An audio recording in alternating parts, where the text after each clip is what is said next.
Hi everyone, welcome to TFF EMEA. I'm joined here today with Lorna Eden. Hello. And Nai Luza. Hello. And I'm Sarah Bartlett. We want to give a big thank you today to our sponsors, CloudStream Partners, and also to Slalom Consulting, where we're hosting the meeting today. We also have Simon joining us all the way from Australia. So hello, Simon. Hi, people.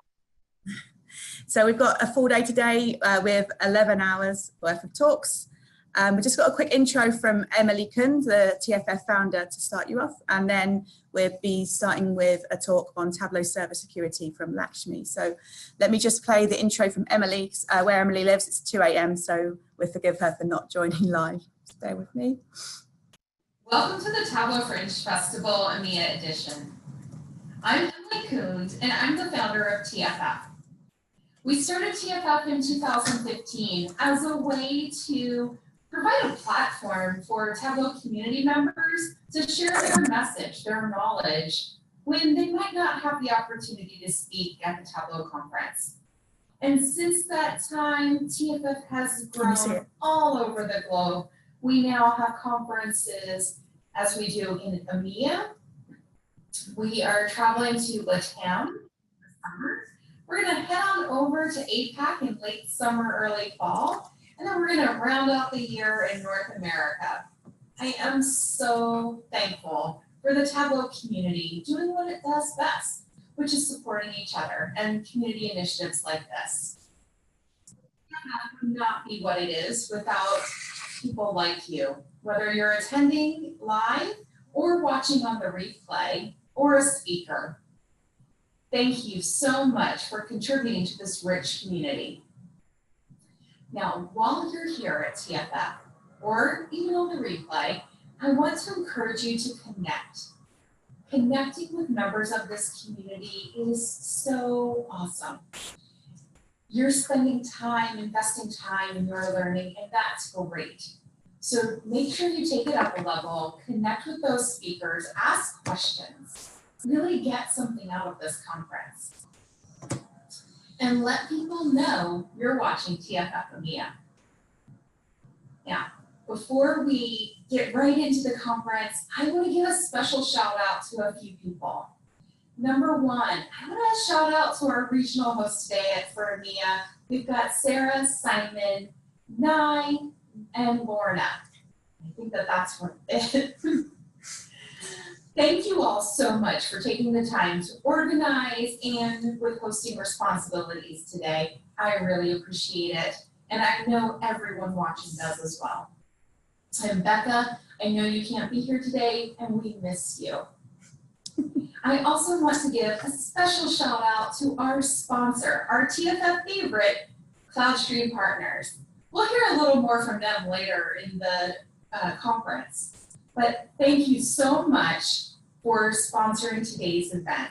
It's what helps us provide a conference like this without any cost to attendees.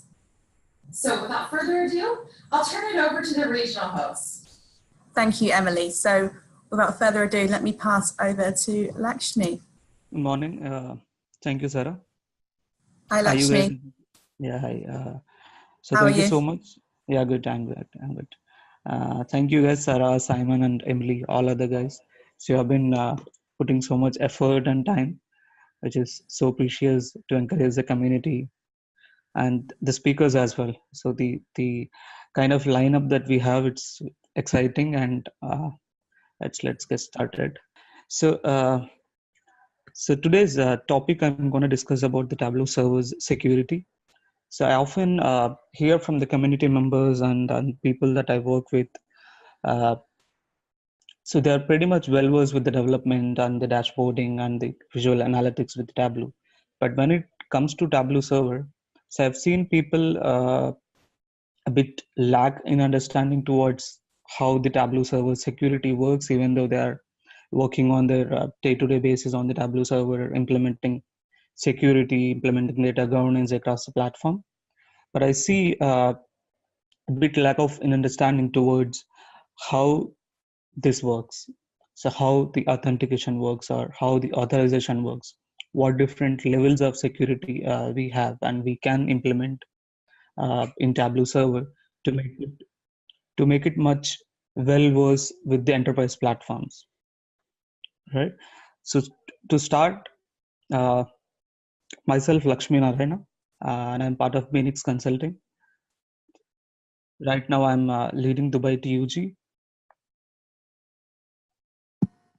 Yeah. So the agenda, as I said, we'll be covering how the authentication and authorization works, and how it works inside the Tableau server, and what it does mean in literally in the normal words, and what else, what kind of securities that Tableau can give, right?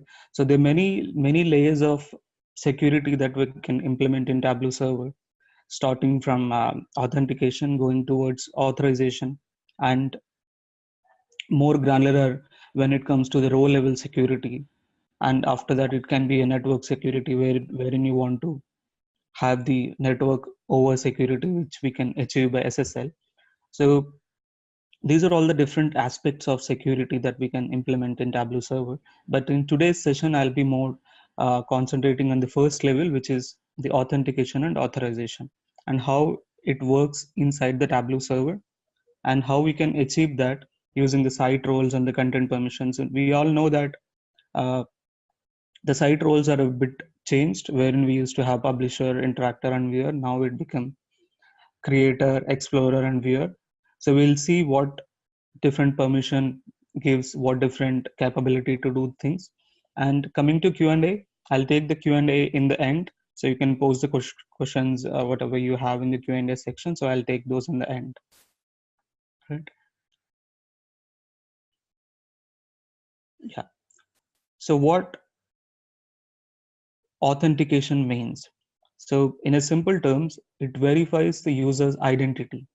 Whether the user is logging into your Tableau server platform, is he the right user? Is he the correct user? So it identifies user's identity to let him inside the platform.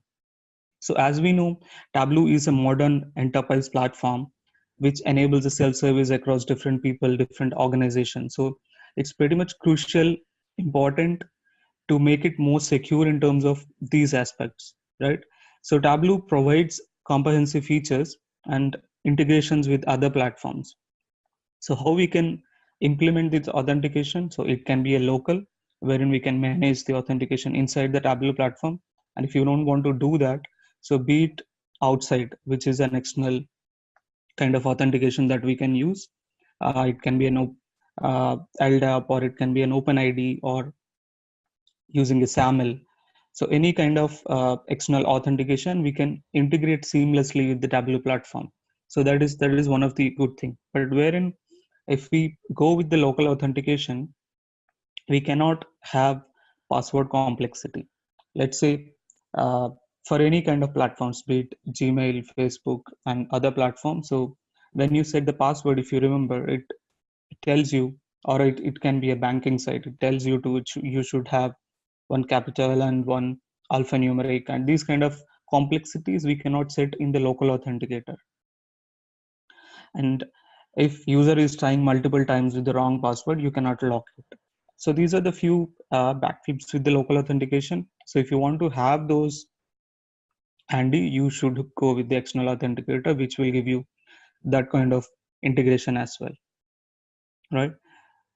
So this is how the authentication, so whether the user is right user to the platform or not. So after that, so once the user gets in, we have the authorization. So authorization defines what objects you have access to, what reports, what views, what workbooks, and what data sources that you have. Now what flows. So with the 2019.1, we have flows as well. So what flows that you have access to. So these are all defined by the authorization. So once the user authenticates, he gets inside the platform. So by granting the relevant roles like site roles and giving him the proper content permissions, he will be authorized to see the proper objects which he has access to, which is more important. So it doesn't mean that if you're authenticated and you're allowed to see all the objects inside the platform, right? So there should be a proper governance in place which should control what objects that you are accessing. And you can also have the groups. So it's not just a user level that you can control these permissions. You can also have groups and apply the permissions in batches, which makes the things more easy for you, right? So let's say if I have 10 users who belongs to the HR team and they need to only access the HR dashboards, so I can create a simple group and let them access only the HR area, right? So this makes the object permissioning or the content management very easy. And going forward, you can, just by looking at the groups, just by looking at the permissions, you can say which group has which permissions and who has what. So the default, whenever we create any projects or work, we upload workbooks, the default permissions gets from its parent project, but we can change that at any point of time. We'll see in the next demo, right? So this is how the authentication and authorization in layman terms, but how it works in Tableau Server, right? So, so as soon as the user enters his username and password, be it a browser or a mobile, or if he's coming from a tab CMD or DSM admin or whatever the way, or he or is she using an API to connect. So whatever the request, however the request is coming into Tableau Server, so the user types in his username and password. So it can be a laptop or mobile, as I said. So the request goes to Tableau Server, which has all your content, sites, projects, workbooks, views, and data sources, and everything. And it is already integrated with an external authenticator, or it can be a local authenticator as well. As I said in the previous slides, local is something which Tableau Server manages. I mean, you can create users, groups, everything inside the Tableau server. You need not to be dependent on the external authenticators. Or you can have an identity store which is maintained outside the Tableau server, right? So as soon as the user enters his credentials, the request goes to Tableau server. So then what Tableau server does is it verifies, is it a if it is a local authentication, it verifies internally, or it can be an external authenticator as well. So wherein it checks whether the user is identified user, is his identity is right worth to allow him inside the Tableau server. So if yes, then he gets in.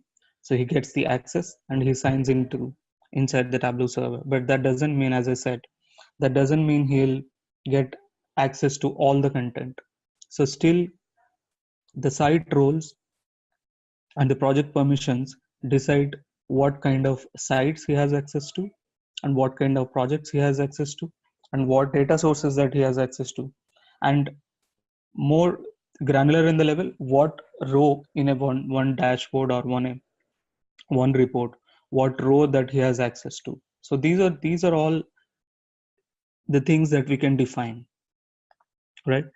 So along with, as I said, along with the users, this can be a group of people who will come inside the Tableau server and they can see what different objects that they have access to.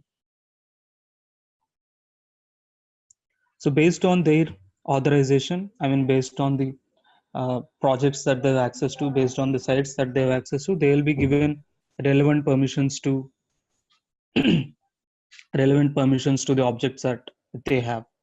So these actions can also include whether they should have access to the download data in terms of, let's say, HR people.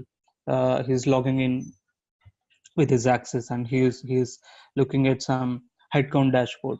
Is he allowed to download the data which is being used in the dashboard? Is he allowed to interact with the content? Let's say there is a filter which says year, between the years, across the years, and it can be across the departments.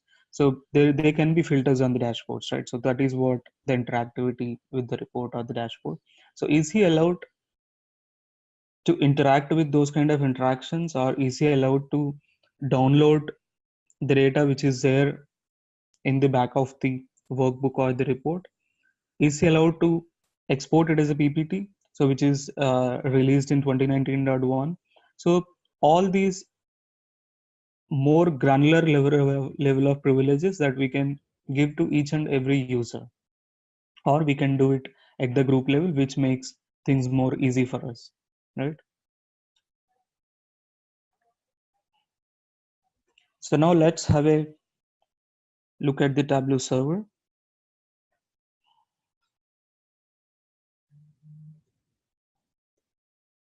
So thanks to Tableau, wherein we have admins have got their own web UI, which is TSM web UI, from where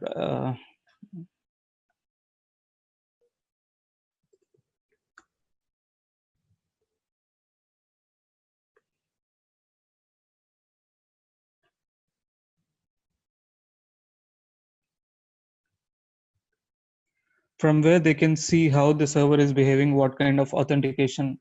Not sure what's the wrong with it. That's fine. Yeah. Oh, okay. So this is what the TSM web UI, from where you can see how the statuses are behaving of individual processes and what kind of security. So if it is already built platform, you can see what kind of security that has been already implemented. So in this case, the identity store, which is local.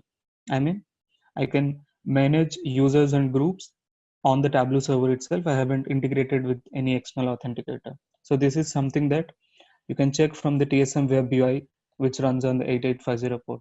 But wherein when it comes to the normal Tableau front-end users URL, so this is what. So at this point of time, it has authenticated me. So I've given my username and password. It has authenticated me, and it is asking me to select the relevant site, as I was given access to 2 different sites. Right? So I'll say default. So as we know, the content in the Tableau server can be segregated in different levels. So it starts from site, wherein you can have multiple sites. Sites is a hard space, so you cannot cross copy from one site to another site, or you cannot have view from one site to another site. You cannot use the data sources which are being published onto one site in the other site, right? So site is a hard break between the different contents, wherein under the site we have different projects, right? So under the projects, let me open that one. Yeah. So under the project, so we have workbooks and views and data sources, and we can have flows as well. So as I said, at this point of time, we are on the local authentication, right? So what we can do, we can create the users on the Tableau level. So I'll add a user, or we can import, if you look at this, so we can import the users from a file as well. TFFE, right? So I can give him a display name.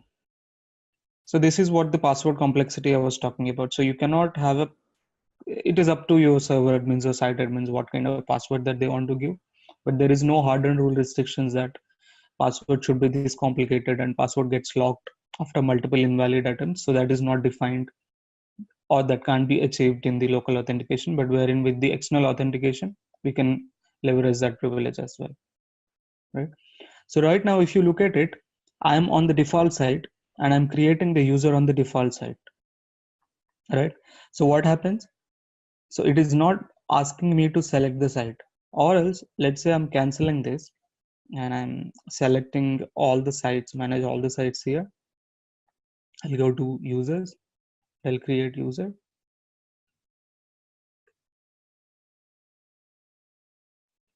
I'll give a display name, I'll give a password. So here you can see, so as I'm driving in through the all sites, so it is asking me which site should I give access to, or do I want him or her to make a server admin so that they'll be server admin on the entire system, or I can select a single site. I can select a single site and I can give them maybe creator. So the good thing is, even though we have multiple sites, you can have different site roles at the different site, and that is restricted only to that site, not across.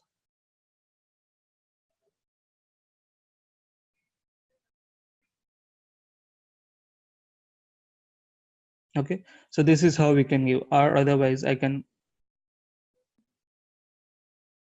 give a different permissions at a different one. I can make him as a server administrator as well.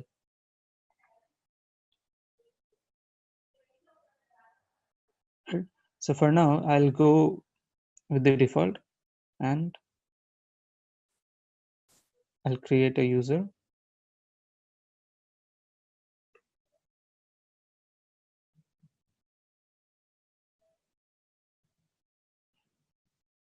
I'll call him as a site administrator. Yeah.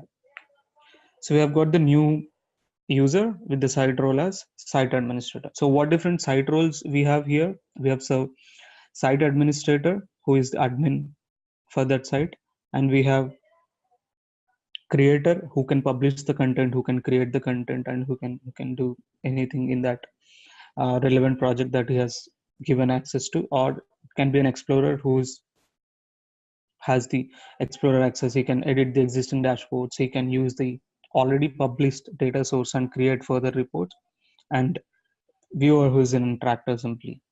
Right? So when I go to, so this is the first layer. So we have given him a site role, we have defined a site role there, and when we go to project, so here we will give the permissions. So stage one, or the step one, is defining a site role for a user or a group, right? Which gives him maximum privilege. So he cannot be a viewer on the site role and a creator or a publisher on the project. So site role will have always the highest privilege, wherein the project permission will have the lowest or equal to the site role. It cannot be more than the site role what it was given. So now, so as is the site administrator, he'll get access to all the content which is already there. So if I want to give permissions to the different users, so I can decide what should he or she be on the project level. So a project leader or a publisher who can publish the content, who can view, or do I want him to deny from the different permissions? So there is always a confusion between a deny and none, right? So this is on the workbook.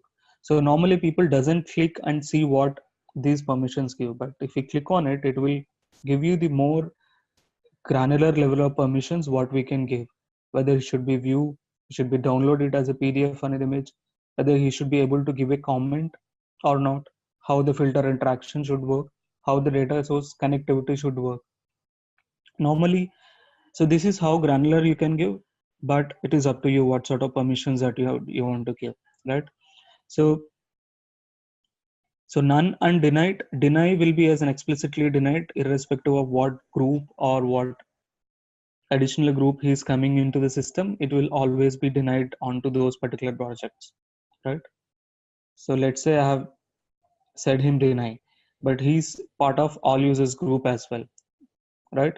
Which given him access to the different things, but still he is denied, right? Because we have explicitly denied him. But let's say I simply keep it as none. I don't want him to give any permissions, right? I'll call him as viewer. I'll say save. So at this point of time, I haven't given him anything to him individually, but if he's coming as a group wherein which is all users, so he gets the access, right? So he gets the access, and server admin and site administrator, they are the super users, so they'll get all the access irrespective of whether you deny them, put none, give different permissions, that doesn't matter, right? So these are the main two things which drives the authentication and authorization. And going forward, even under the dashboards or the reports, we can implement the row level security, which I'm not keen to cover in this session, but this is it. So if you have any questions, let me. Thank you, Lakshmi. That was great. And we've got one Q&A, well, actually two Q&A questions. So the first one is it possible to use the data source present in one project in another project? To be frank, I haven't tested it. In the same project we can use, but across the project, that shouldn't stop us, but I haven't tested it, to be frank. So if anybody else in the meeting, if they can answer, I'm happy to give it to them. Okay, what I'll do is if anyone's got the answer, if you can type it in the chat box, that would be great. Yeah. Thank you very much. Thank you so much for the opportunity as well, again. No problem. Also, so next up we have Carl Orchin and Jonathan Allenby, who are going to be on at 8:40. So we're going to take about an 8-minute break and then we'll be back with you.